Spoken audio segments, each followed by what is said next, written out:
Hello, good morning बच्चों। तो आज बेटा हम लोग इलेक्ट्रिसिटी के बारे में पढ़ेंगे, चैप्टर 1 एनसीईआरटी का।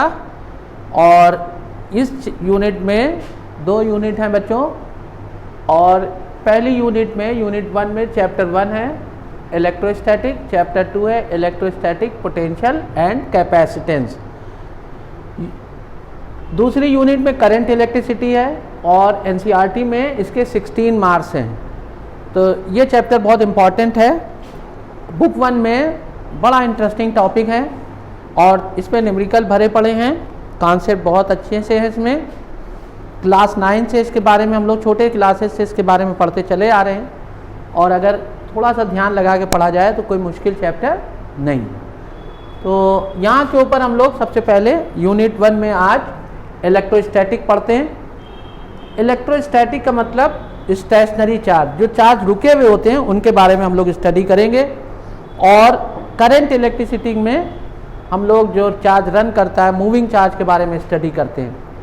तो अब बस टाइम कम है, इसलिए जल्दी से बच्चों सबसे पहले चैप्टर 1 इलेक्ट्रोस्टैटिक स्टार्ट करते हैं।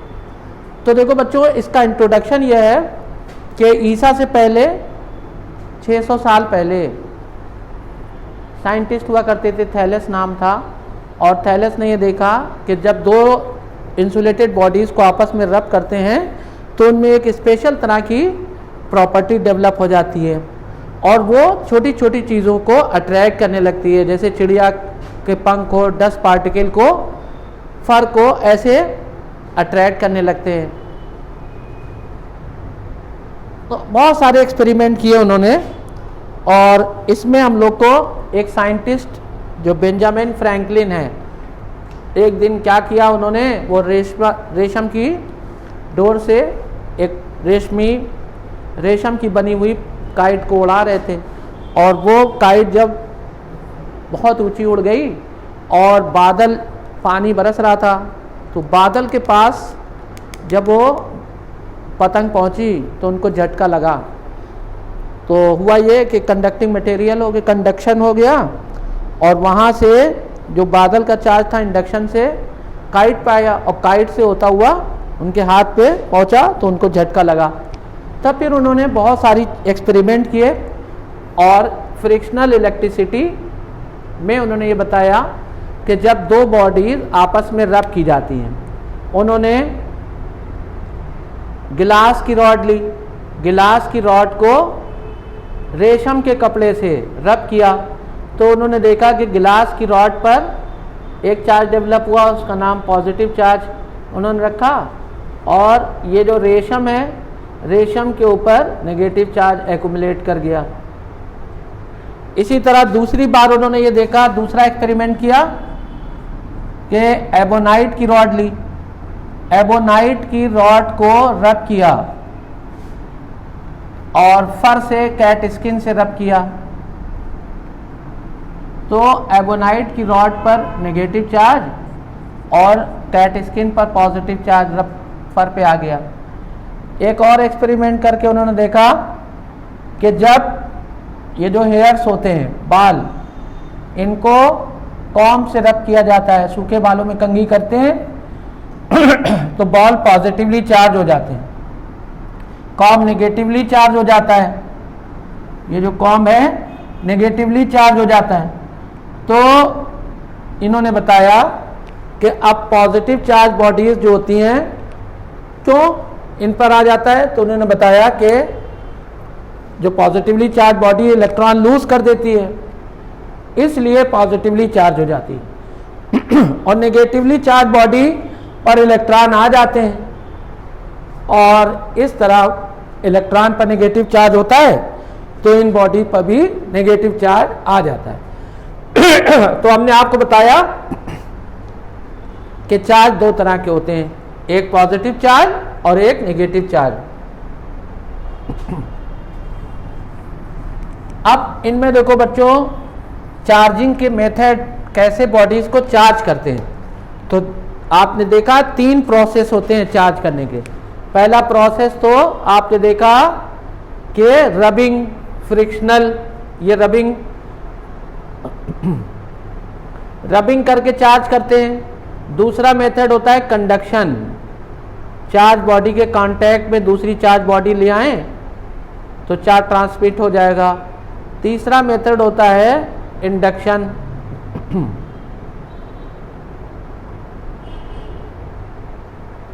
तो रबिंग में क्या हुआ कि सूखे बालों में कंघी की तो बाल पॉजिटिवली चार्ज हो गए और एक पॉजिटिव चार्ज दूसरे पॉजिटिव चार्ज को रिपेल करता है, इसलिए बाल खड़े हो जाते हैं जब हम लोग कंघी करते हैं सूखे बालों में। अब वो बाल सूखे होना चाहिए, अगर तेल लगा दिया जाए तो फ्रिक्शन नहीं होगा, तब फिर चार्जिंग डेवलप नहीं होगी। दूसरा मेथड कंडक्शन कहलाता है। पॉजिटिव चार्ज बॉडी है, उसके कांटेक्ट में दूसरी चार्ज बॉडी ले आए तो चार्ज उस पर भी ट्रांसफर हो जाएगा, जो चार्ज यहाँ था वही चार्ज इधर आने लग जाएगा। तो ये कंडक्शन हो गया जब डायरेक्ट कांटेक्ट में ले आए। और इंडक्शन में क्या होता है कि अगर एक पॉजिटिव चार्ज बॉडी है और उसके पास में दूसरी बॉडी लाएं तो नियर सरफेस पे नेगेटिव और फार्दर सरफेस पे पॉजिटिव चार्ज आ जाता है। अब जितना पॉजिटिव चार्ज आता है यहाँ था, उतना ही नेगेटिव चार्ज यहाँ डेवलप होता है और उतना ही पॉजिटिव चार्ज दूसरी साइड पर डेवलप हो जाता है। तो जब कोई चार्ज बॉडी के पास में कोई दूसरी अनचार्ज बॉडी लाते तो नियर सरफेस पे अपोजिट और फार्दर सरफेस पर सेम चार्ज एक्यूमुलेट कर जाता है। तो इस तरह से हम बॉडीज को चार्ज कर सकते हैं।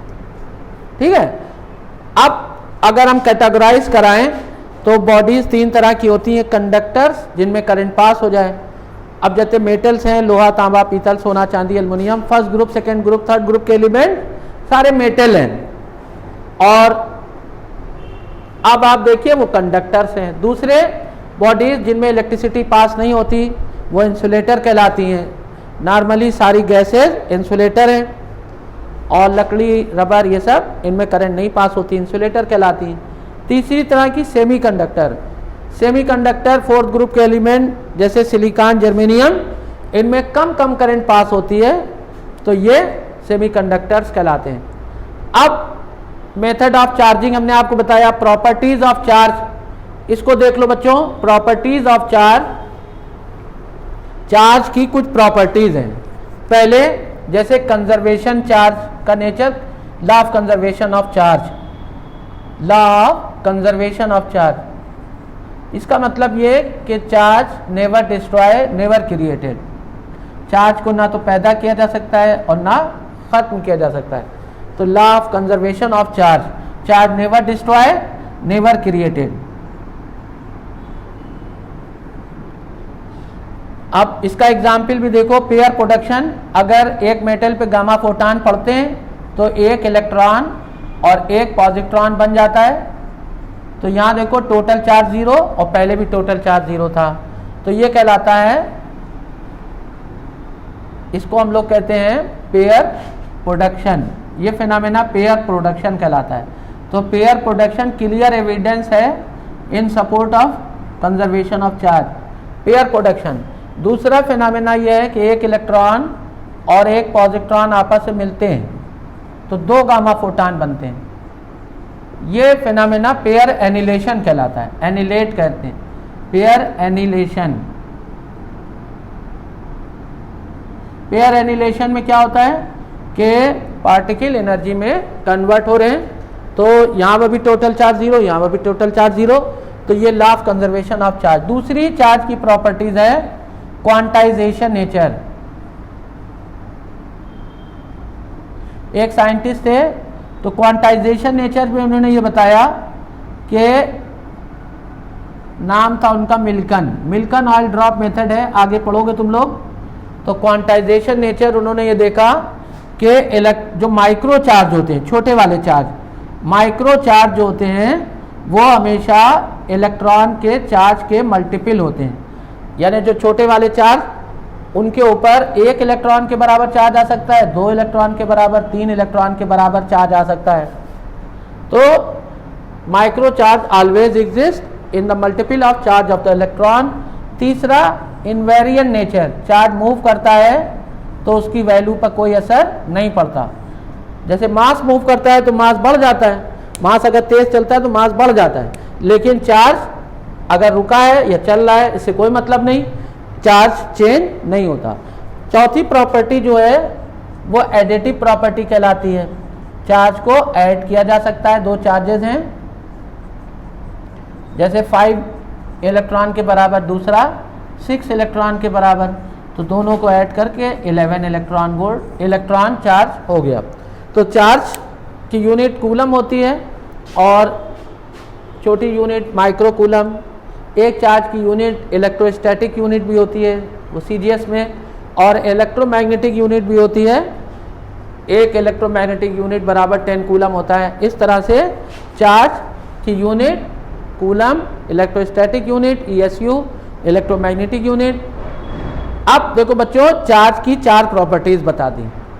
अब कूलम्स लॉ इसमें हम लोग को पढ़ना होता है कि कूलम्स लॉ क्या है। तो 4 प्रॉपर्टीज चार्ज की, law of conservation of charge never destroy never created, और ये दोनों सपोर्ट में उसके पेयर प्रोडक्शन और पेयर एनिलेशन सपोर्ट में इसके ये 2 एग्जाम्पल बताए जा रहे हैं। क्वांटाइजेशन नेचर, इलेक्ट्रॉन का charge, micro charge always exist in the multiple of charge of the electron, और आई ड्रॉप मेथड मिलकर ने इसको देखा था। इनवेरिएंट नेचर, चार्ज मूव करने पर उसकी वैल्यू में चेंज नहीं आता, और एडिटिव नेचर। अब देखो, एक साइंटिस्ट थे, वेस्ट इंडीज के रहने वाले थे, नाम था उनका D Austin coulomb.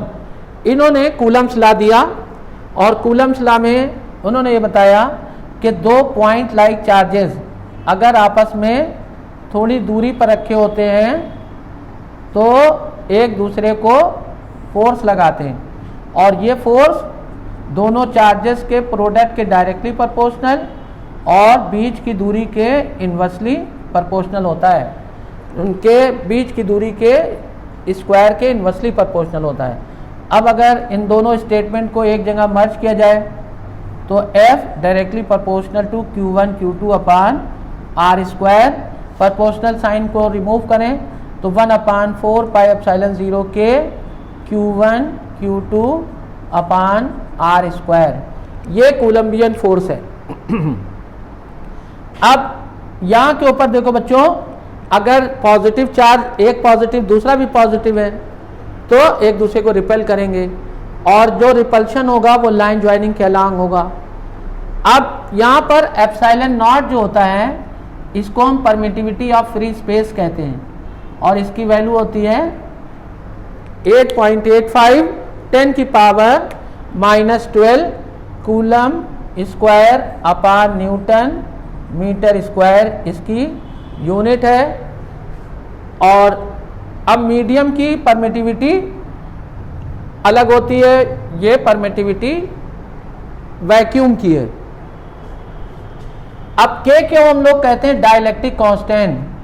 Dielectric constant bad conductor material अगर डाल दिया जाए, चार्जेस के बीच में बैड कंडक्टर मटेरियल इंट्रोड्यूस कर दें तो इलेक्ट्रिकल फोर्स की वैल्यू के टाइम्स कम हो जाती है।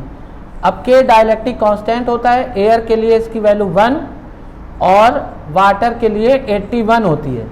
तो अगर 2 चार्जेस के बीच में वाटर इंट्रोड्यूस कर दें तो इलेक्ट्रिकल फोर्स घट जाता है, 81 टाइम्स कम हो जाएगा।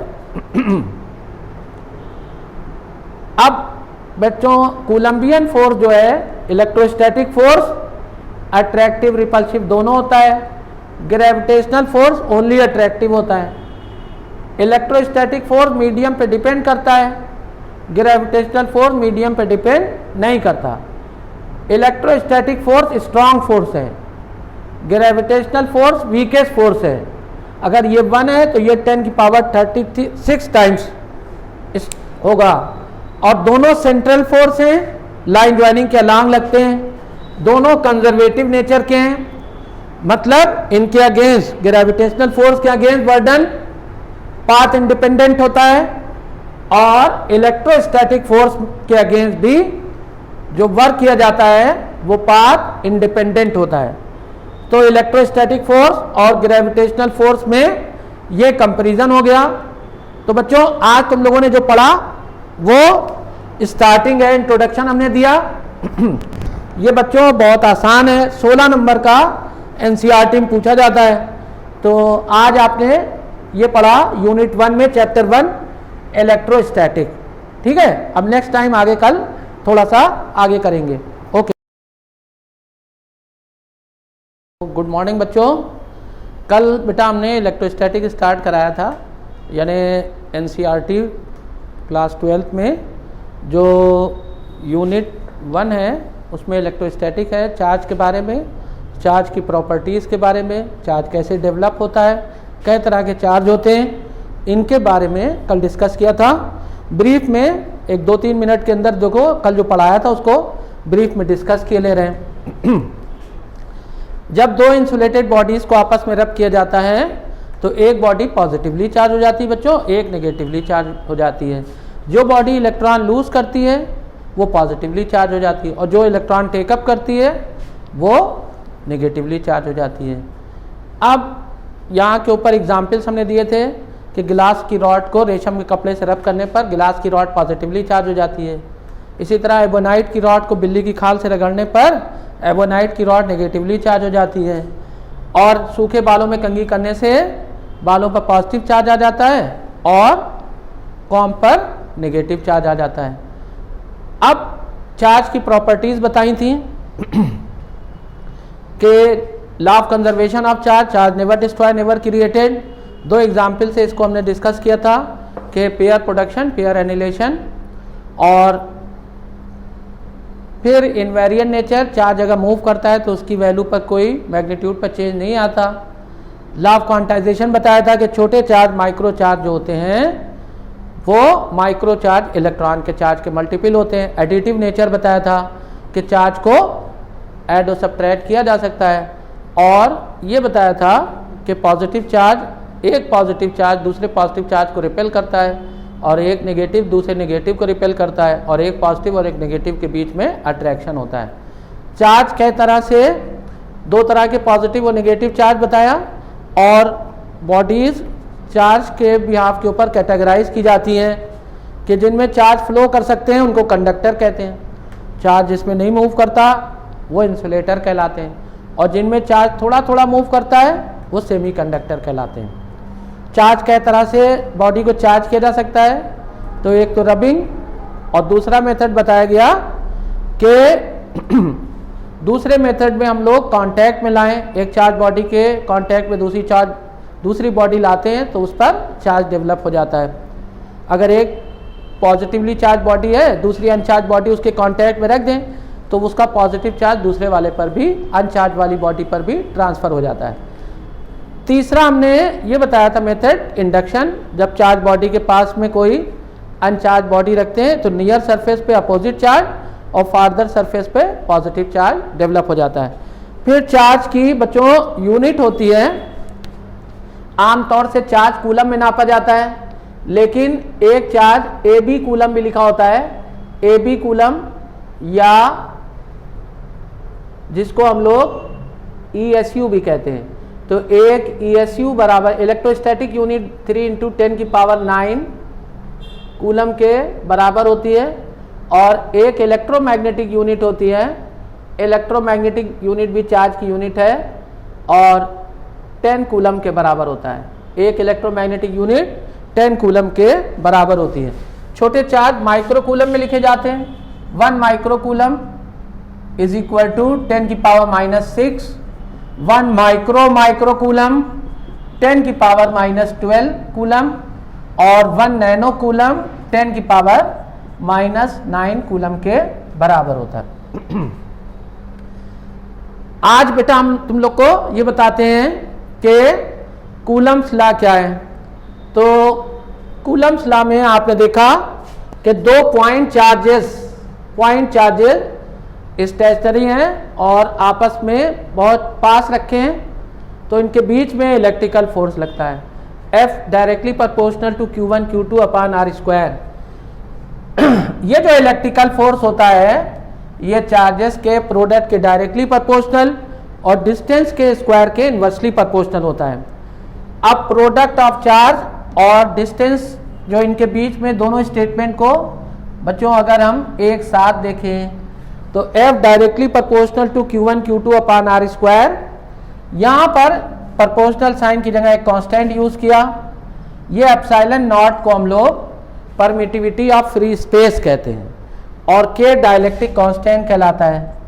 इसकी वैल्यू एयर के लिए 1 होती है और वाटर के लिए 81 होती है। वाटर के लिए 81 होती है। अब बच्चों यहां के ऊपर देखो, अगर हम कूलम्स लॉ में देखें तो इनवर्स स्क्वायर लॉ फॉलो होता है। जैसे अगर डिस्टेंस को आधा कर दें तो फोर्स, इनके बीच लगने वाला फोर्स 2 का स्क्वायर यानी 4 गुना बढ़ जाएगा। और डिस्टेंस को अगर 1/3 कर दें इनके बीच तो डिस्टेंस के 1/3 करने से इलेक्ट्रिकल फोर्स जो पहले लग रहा था वो उसके मुकाबले में नया फोर्स 9 टाइम्स हो जाएगा। अब अगर चार्जेस को भी दुगना करें और डिस्टेंस को भी आधा करें तो चार्जेस के दुगना करने से फोर्स 4 गुना हो गया और डिस्टेंस को आधा करने से भी फोर्स 4 गुना हो गया। इसका मतलब टोटल फोर्स पहले के मुकाबले में 4 गुना, उसकी चार्जेस के दुगना करने से फोर्स 4 गुना हुआ, डिस्टेंस को आधा करने से 4 गुना हुआ, तो कुल 16 गुना फोर्स बढ़ जाएगा। तो इस तरह से आप देखिए कि कूलम्स लॉ। अब कूलम्स लॉ वेक्टर फॉर्म में देखते हैं कि वेक्टर फॉर्म में कूलम्स लॉ कैसे हम लोग देखते हैं बच्चों। तो देखो वेक्टर फॉर्म में Coulomb's law in vector form, अगर एक पॉइंट लाइक चार्ज है, दूसरा भी पॉइंट लाइक चार्ज है, आपस में इसका नाम 1 कूलम, इसका दूसरा 2 नंबर रख दिया और इस चार्ज की वैल्यू Q2 है। अब आप देखिए कि फोर्स ऑन 1 ड्यू टू 2, अगर दोनों लाइक चार्जेस हैं यानी दोनों पर पॉजिटिव या दोनों पर नेगेटिव है, तब इनके बीच में इलेक्ट्रिकल रिपल्शन लगता है। और कितना लगता है बच्चों, तुम लोग देखो कि यहां के ऊपर 1 के ऊपर 2 की वजह से इधर की तरफ फोर्स लग रहा है। तो हम यहां लिख रहे हैं F21 यानी 2 से 1 की तरफ फोर्स लग रहा है। और अगर हम देखें तो यहां पर हमें ये 2 से 1 की तरफ यूनिट वेक्टर का साइन दिखा देते हैं। तो ये कूलम्स लाइन वेक्टर फॉर्म हो गया। इसी तरह अगर हम देखें बच्चों F21, तो दूसरे नंबर पर इस वाली चार्ज के ऊपर इसने फोर्स लगाया, तो दोनों क्योंकि पॉजिटिव हैं या दोनों नेगेटिव हैं तो इधर से इधर की तरफ फोर्स लग रहा है। तब यहाँ के ऊपर वेक्टर फॉर्म में हम लोग को ऐसे लिखना होता है बच्चों, 1/4 पाई एप्सिलॉन 0 के Q1 Q2 ये स्केलर हैं, इनको ऐसे ही रहने देंगे। यहाँ 1 से 2 की तरफ, और ये यूनिट वेक्टर R12 ऐसे लिखा जाता है अगर ये दोनों चार्ज लाइक चार्जेस हैं।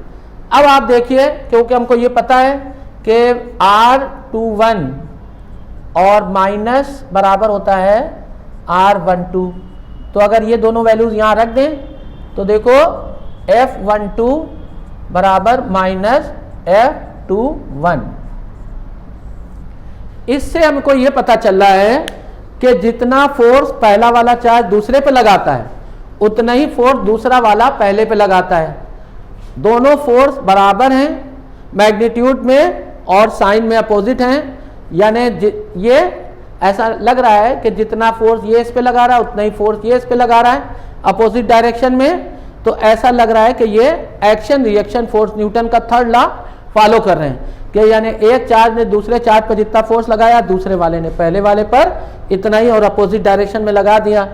तो एक बात, अब यहाँ पर अगर हम कहें कि वेक्टर, ये जो कूलम्स लॉ वेक्टर फॉर्म में है, इसकी क्या इंपॉर्टेंस है, तो देखो बच्चों इसकी इंपॉर्टेंस ये समझ में आ रही है कि इससे में ये चीज प्रूफ हुई जा रही है कि कूलम्स लॉ थर्ड लॉ को फॉलो करते हैं, न्यूटन्स के थर्ड लॉ को फॉलो करते हैं, ओबे करते हैं, यानी एक्शन रिएक्शन फोर्स को फॉलो कर रहे हैं। और दूसरी बात ये कि ये सेंट्रल फोर्स है, यानी लाइन ज्वाइनिंग के अलोंग लग रहे हैं। पहला चार्ज दूसरा चार्ज आपस में थोड़ी दूरी पर हैं, तो जो इलेक्ट्रिकल फोर्स लग रहा है वो इन दोनों चार्जेस को मिलाने वाली लाइन के अलोंग लग रहा है। तो इसका मतलब कूलम्बियन फोर्स, इलेक्ट्रोस्टैटिक फोर्स जो होते हैं वो सेंट्रल फोर्स है, ये साबित हो रहा है। और दूसरी बात ये साबित हो रही है कि ये एक्शन रिएक्शन फोर्स फॉलो करते हैं। तो अब बच्चों इसमें कंफ्यूज नहीं होना चाहिए कि अगर एक छोटा चार्ज है, मान लीजिए 100 माइक्रोकूलम चार्ज है और एक 2 माइक्रोकूलम चार्ज है, तो देखो जितना फोर्स ये इस पे लगाएगा उतना ही फोर्स ये इस पे लगाएगा। ऐसा नहीं है कि ये बड़ा चार्ज है तो ये इस पे ज्यादा फोर्स लगाए, तो दोनों फोर्स एक दूसरे पर बराबर और अपोजिट डायरेक्शन में लगाते हैं। ठीक है, अब एक छोटा सा न्यूमेरिकल देखते हैं। अगर एक पर 10 कूलम चार्ज है माइक्रोकूलम और दूसरे पर 2 माइक्रोकूलम चार्ज है, आपस में 3 मीटर की दूरी पर रखे हैं, तो इनके बीच में कितना फोर्स लगेगा? तो आप ऐसे लगाएं 1/4 पाई एप्सिलॉन 0 के Q1 Q2 upon R square. अब देखो बच्चों यहाँ इसकी वैल्यू 9 × 10 की पावर 9, पहला चार्ज 10 × 10 की पावर -6, दूसरा 2 × 10 की पावर -6 और बीच की दूरी 3 का स्क्वायर, तो ये 9 कैंसिल हो गया। इस तरह से फोर्स कितना आया? 20 × 10 की पावर, ये -12 में से 9 गया, -3 न्यूटन। अब ये दोनों फोर्स एक दूसरे को रिपल्सिव फोर्स एक दूसरे को रिपल्स कर रहे हैं, रिपेल कर रहे हैं। ये दोनों फोर्स, ये दोनों चार्जेस एक दूसरे को रिपेल कर रहे हैं और ये फोर्स इनके बीच में 20 × 10 की पावर -3 न्यूटन का लग रहा है। अब बच्चों देखो हम लोग देखते हैं कि कूलम्स लॉ की वैलिडिटी, कूलम्स लॉ की वैलिडिटी, तो देखो वैलिडिटी में ये देख रहे हैं कि कहाँ तक कैसे वैलिड होता है। तो पहली बात तो ये कि ये दोनों चार्ज पॉइंट लाइक चार्जेस होना चाहिए। चार्जेस कैसे होना चाहिए? पॉइंट लाइक चार्जेस होना चाहिए, छोटे चार्ज होना चाहिए, छोटी ऑब्जेक्ट होने पॉइंट लाइक। ऐसी चीज़ पॉइंट कहलाती है जिसका कोई एरिया और वॉल्यूम नहीं होता, लेंथ नहीं होती, लेकिन बहुत छोटा साइज होता है। तो पॉइंट लाइक चार्जेस होना चाहिए, चार्जेस पॉइंट लाइक होना चाहिए। दूसरी बात स्टेशनरी होना चाहिए, चार्ज रेस्ट में होना चाहिए, ये रेस्ट हो, चार्ज आर इन रेस्ट, यानी स्टेशनरी चार्ज के लिए ये चार्जेस स्टेशनरी होना चाहिए। और अब एटॉमिक डिस्टेंस यहां पर देखो बच्चों, ये लॉन्ग रेंज 10 की पावर 18 मीटर तक वैलिड है, बहुत दूर तक, और 10 की power -15 metre nuclear distance, nucleus के अंदर नहीं लेकिन न्यूक्लियस के बाहर तक एटॉमिक डिस्टेंस तक ये वैलिड है। कूलम्स लॉ 10 की पावर -15 मीटर से कम हम तो न्यूक्लियस में चले जाएंगे, तो न्यूक्लियस में जो स्ट्रॉन्ग न्यूक्लियर फोर्स हैं वो डोमिनेट करने लगते हैं। तो इस तरह 10 की पावर -15 मीटर तक वैलिड है और बहुत लॉन्ग डिस्टेंस 10 की पावर 18 मीटर तक वैलिड है। ठीक है, तो इस तरह से ये कूलम्स लॉ की लिमिटेशंस हो गई। अब देखो बच्चों, अगर इसके ऊपर एक दो और चीजें हैं, जैसे कि ग्रेविटेशनल फोर्स और इलेक्ट्रोस्टैटिक फोर्स में क्या डिफरेंस है। तो देखो बच्चों, थोड़ा सा ग्रेविटेशनल फोर्स मासेस के बीच लगता है और इलेक्ट्रिकल फोर्स चार्जेस के बीच में लगता है। ये इलेक्ट्रिकल फोर्स चार्जेस के बीच में लगता है। ये वीक है, ये स्ट्रांग है, ये वीक है और ये स्ट्रांग है।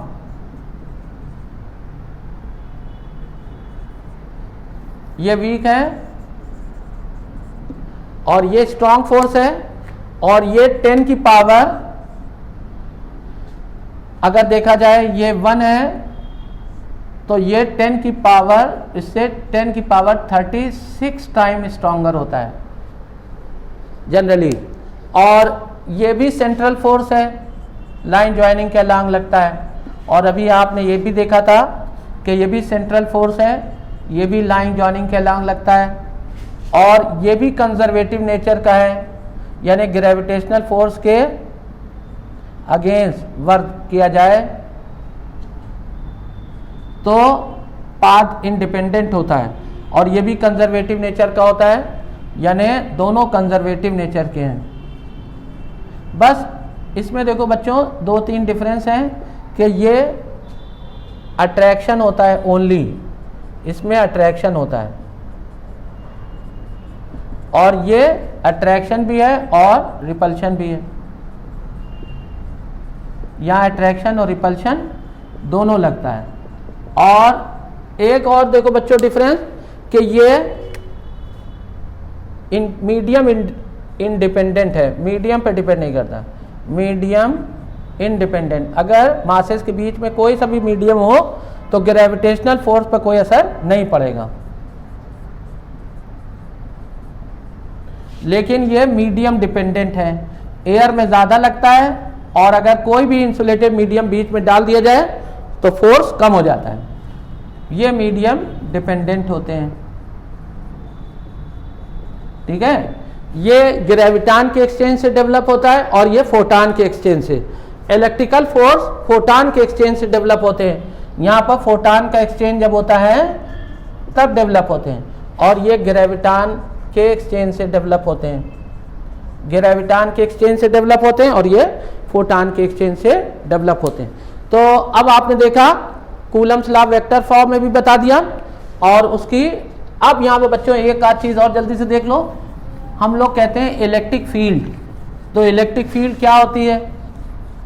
इलेक्ट्रिक फील्ड अगर कोई पॉजिटिव चार्ज रखा हो तो इलेक्ट्रिक फील्ड उसकी वजह से डेवलप हो जाती है, यानी कोई दूसरा चार्ज लाएंगे तो उस पर इलेक्ट्रिकल फोर्स लगने लगेगा। इस चार्ज के चारों तरफ का वो रीजन जहां दूसरा चार्ज लाए जाने पर कोई फोर्स एक्सपीरियंस करने लगे, इलेक्ट्रिकल फोर्स एक्सपीरियंस करने लगे, उसको हम इलेक्ट्रिक फील्ड कहते हैं। तो व्हाट इज इलेक्ट्रिक फील्ड? तो इलेक्ट्रिक फील्ड के बारे में बता रहे हैं बच्चों, the region around a charge in which another charge experience any kind of electrical force is called the electric field। अब अगर बच्चों ऐसे है, यानी पॉजिटिव चार्ज से इलेक्ट्रिक फील्ड आउटवर्ड कंसीडर की जाती है, और नेगेटिव चार्ज से electric field toward the charge consider की जाती है। नेगेटिव चार्ज से अंदर की तरफ इलेक्ट्रिक फील्ड और पॉजिटिव चार्ज से बाहर की तरफ इलेक्ट्रिक फील्ड क्रिएट हो रही है। जैसे अगर देखा जाए तो इधर पॉजिटिव चार्ज से ऐसे। अब इलेक्ट्रिक लाइंस ऑफ फोर्स किसे कहते हैं?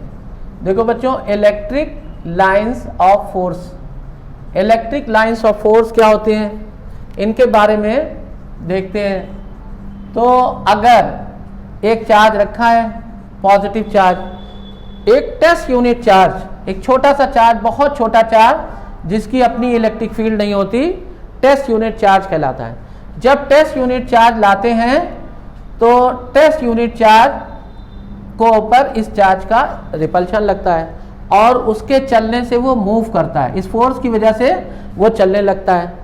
और ये जो टेस्ट यूनिट चार्ज चलता है उसके चलने से जो पाथ जनरेट होता है उसको इलेक्ट्रिक लाइंस ऑफ फोर्स कहते हैं। जैसे ये पॉजिटिव चार्ज और यहाँ टेस्ट यूनिट चार्ज लाए तो उसके चलने से एक पाथ जनरेट होता है, इस पाथ को इलेक्ट्रिक लाइंस ऑफ फोर्स कहते हैं। Electric lines of force imaginary path trace by due to motion of test unit pass charge, test unit positive charge. तो टेस्ट यूनिट पॉजिटिव चार्ज जब चलता है तो उसके चलने से एक पाथ जनरेट होता है, उसको इलेक्ट्रिक लाइंस ऑफ फोर्स कहते हैं। इलेक्ट्रिक लाइंस ऑफ फोर्स की कुछ प्रॉपर्टीज है बच्चों। इलेक्ट्रिक लाइंस ऑफ फोर्स हमेशा पॉजिटिव से नेगेटिव की तरफ चलती हैं। ये पॉजिटिव चार्ज रखा है, ये नेगेटिव चार्ज रखा है, तो electric lines of force positive से नेगेटिव की तरफ चलती हैं। इलेक्ट्रिक लाइंस ऑफ फोर्स कभी एक दूसरे, अगर इलेक्ट्रिक लाइंस ऑफ फोर्स की किसी पॉइंट पर टेंजेंट ड्रॉ किया जाए तो वो इलेक्ट्रिक फील्ड का डायरेक्शन बताता है। पॉजिटिव चार्ज पर अगर हम यहाँ टेस्ट ये इलेक्ट्रिक लाइंस ऑफ फोर्स की किसी पॉइंट पर टेंजेंट ड्रॉ करें तो उस पॉइंट पर इलेक्ट्रिक फील्ड का डायरेक्शन पता चल जाता है। और इलेक्ट्रिक लाइंस ऑफ फोर्स कभी एक दूसरे को कट नहीं करती। अगर कट करेंगी तो पॉइंट ऑफ इंटरसेक्शन पर दो टेंजेंट ड्रा कर सकते हैं और वो दो टेंजेंट एक ही पॉइंट पर दो इलेक्ट्रिक फील्ड का डायरेक्शन बताएंगी, जो कि पॉसिबल नहीं है। तो इसका मतलब इलेक्ट्रिक लाइंस ऑफ फोर्स कभी एक दूसरे को कट नहीं करती। और ये क्लोज कर्व नहीं होते, यानी सर्कुलर अगर इस तरह की इलेक्ट्रिक लाइंस ऑफ फोर्स है तो ऐसा नहीं होगा, क्लोज कर्व नहीं होते, हमेशा पॉजिटिव से नेगेटिव की तरफ मूव करती है और नेगेटिव से बाहर निकलती हैं, पॉजिटिव से बाहर निकलती हैं, नेगेटिव की तरफ जाती हैं।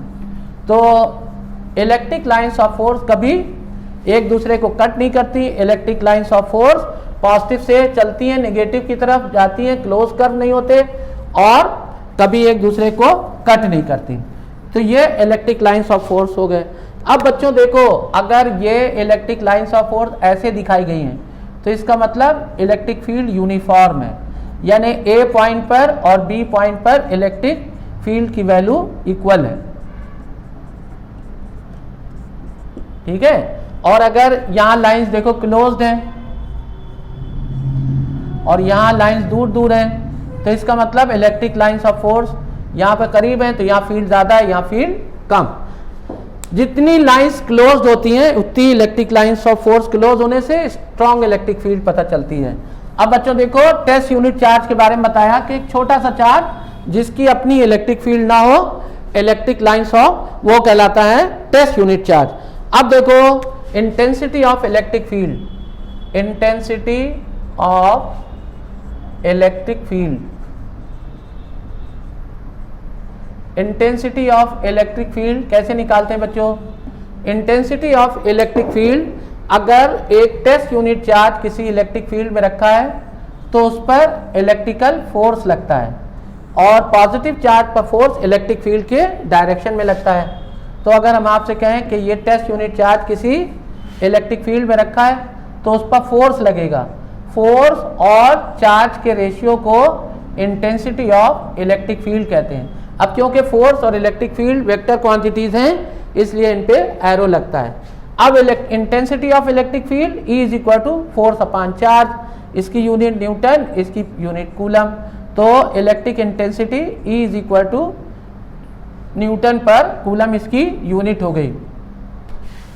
पॉजिटिव चार्ज हमेशा इलेक्ट्रिक फील्ड के डायरेक्शन में चलता है और अगर नेगेटिव चार्ज रखा है उस पर इलेक्ट्रिकल फोर्स लग रहा है तो इलेक्ट्रिक फील्ड के अपोजिट डायरेक्शन में लगेगा, ठीक है। अब देखो एक छोटा सा न्यूमेरिकल कि अगर ये 2 माइक्रो कूलम चार्ज है और इसके ऊपर इलेक्ट्रिक फील्ड में 6 न्यूटन फोर्स लगने लगा ईस्ट से वेस्ट, ये ईस्ट से वेस्ट फोर्स लग रहा है। तो अब आपको बताना है कि इंटेंसिटी ऑफ इलेक्ट्रिक फील्ड क्या है। तो E is equal to F upon Q, F की वैल्यू 6 और चार्ज की वैल्यू 2 इंटू 10 की पावर माइनस 6। तो इस तरह से रिजल्ट आया 3 इंटू 10 की पावर 6 न्यूटन पर coulomb in east to west. अब पॉजिटिव चार्ज रखा है इसलिए फोर्स भी उधर ही लग रहा है जिधर इलेक्ट्रिक फील्ड है, तो इसका मतलब इलेक्ट्रिक फील्ड ईस्ट से वेस्ट है और कितनी है 3 इंटू 10 की पावर 6 न्यूटन पर कूलम, ठीक है। अब एक चीज और समझ लो, बस लास्ट चीज देखो बच्चों, अगर कहा जाए कि पॉइंट चार्ज से, अगर कहीं पॉइंट चार्ज रखा है तो उसकी वजह से इलेक्ट्रिक फील्ड क्या होगी, तो यहाँ पर चार्ज रखा है Q और यहाँ पर इलेक्ट्रिक फील्ड निकालना है उससे R की दूरी पर, एक चार्ज Q से R की दूरी पर इलेक्ट्रिक फील्ड निकालना है।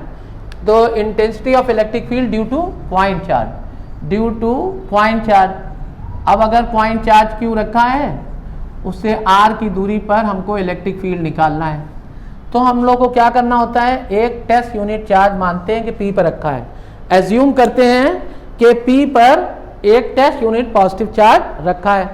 अब बच्चों देखो कूलम्स लॉ के अकॉर्डिंग इनमें फोर्स लगेगा, ये चार्ज और इस चार्ज के बीच में एक इलेक्ट्रिकल फोर्स लग रहा है Q0 अपॉन R स्क्वायर, ये इलेक्ट्रिकल फोर्स लग रहा है। और डेफिनेशन क्या कहती है कि यहाँ इलेक्ट्रिक फील्ड अगर निकालना है तो फोर्स अपॉन चार्ज, तो फोर्स की वैल्यू रख दो, कितना फोर्स की वैल्यू अभी हम लोगों ने देखी, तो ये इलेक्ट्रिकल फोर्स है F is equal to 1 upon 4 pi epsilon 0 के Q0 अपॉन R स्क्वायर और चार्ज से डिवाइड कर दें तो इंटेंसिटी ऑफ इलेक्ट्रिक फील्ड निकल आई, पॉइंट चार्ज से 1 अपॉन 4 पाई एप्सिलॉन 0 के Q बाई आर स्क्वायर।